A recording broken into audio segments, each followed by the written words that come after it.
So now the other element, though, is the signal itself, which is you mentioned is a radar signal. Does that interfere with anything else in the building? Is there consideration around how that may interact with the nurse call system and so on?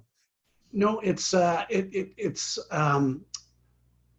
the devices are all tested. They're certified through the regulatory body. They're the FCC certified for indoor use, which Industry Canada adopts the same certifications. So they're designed not to interfere, and they're at a frequency that's much different than any medical devices or in fact Wi-Fi or anything like that. So, and they're very, very low power. They're less power, much less power than the average cell phone.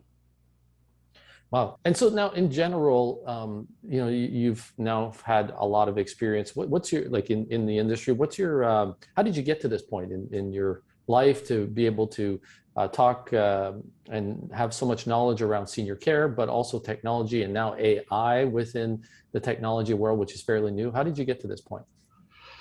Well, my background personally was not, it wasn't in long-term care, but it was in technology. So I had worked for a couple of different technology companies in mostly telecommunications, but also doing some data center work and cloud computing. So I had a good grasp on a lot of the components of the solution kind of prior to coming in, and had really kind of, spent some years growing businesses from startup to commercialization and scale.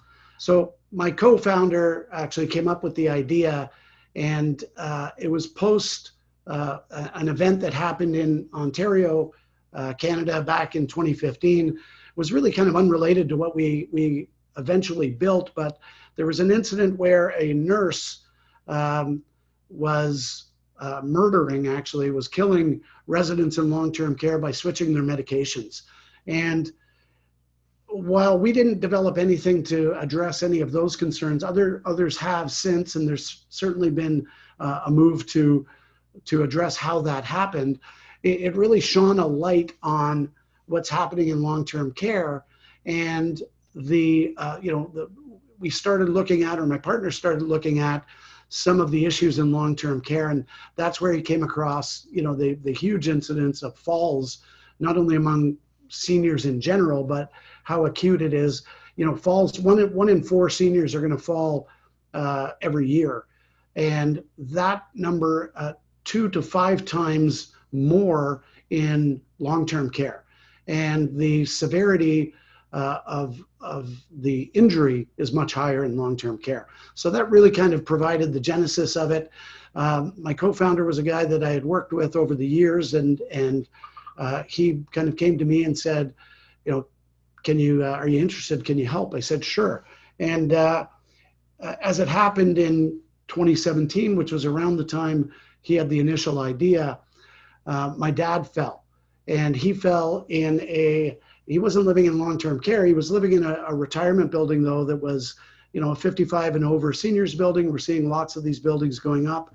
It was brand new. It was state of the art at the time.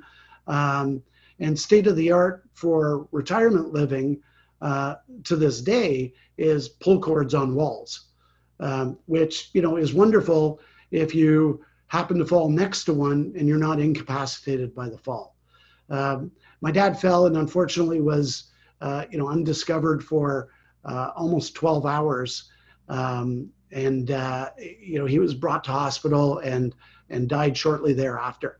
And so I had a good motivation after that. When he had this idea, I had a personal interest in saying, not only for long-term care, but, our roadmap is to bring this into retirement living as well, because we know that residents, that are living in retirement living, they also have, similar concerns. They have the same kind of privacy concerns. They don't want cameras. There's a stigma around the wearable devices for, even for independent living seniors, wearing the pendants or the fall detection devices. So we saw a real opportunity, and obviously everybody's aware of the aging demographic globally. This is a problem that's not going to go away, and it's an issue that's only going to grow because of the aging population.